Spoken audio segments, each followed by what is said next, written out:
Sinugod, sinigawan at minura raw ni Senator Cynthia Villar sa loob ng simbahan ang makakalaban niya sa pagkakongresista sa Las Piñas. Pero ang buwelta ng senadora, hindi totoo yan. Narito ang report ni Mean Los Baños. Good morning, brothers and sisters.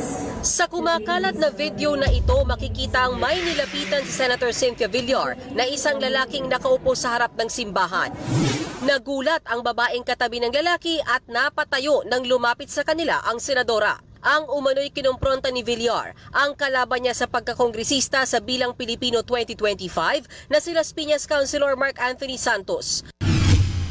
Sa panayam sa News 5, sinabi ni Santos na sinugod at minura daw sila ni Villar habang kasama ng konsehal si Las Piñas Vice Mayor April Aguilar na pamangkin ng senadora.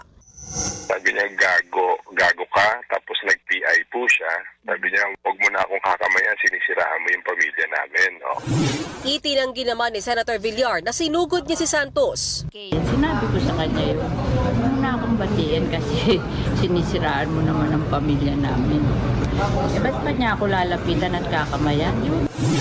Pinabulaanan naman ni Santos ang paratang na yan ni Villar. Kaya siya galit na galit. It's because ako kasi yung nag-expose dun sa delinquent taxes nila, sa real property taxes nila sa Las Piñas. May mensahe rin ng konsehal sa makakalaban niyang si Villar. Pagdadasal ko na lang. And sana yung magpa-anger management siya. Mensahe naman ni Villar sa mga nambabash sa kanya online. I like to believe na ang laki ng performance ko.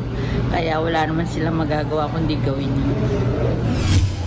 Nagbabalita mula sa Frontline, Mean Los Baños, News 5.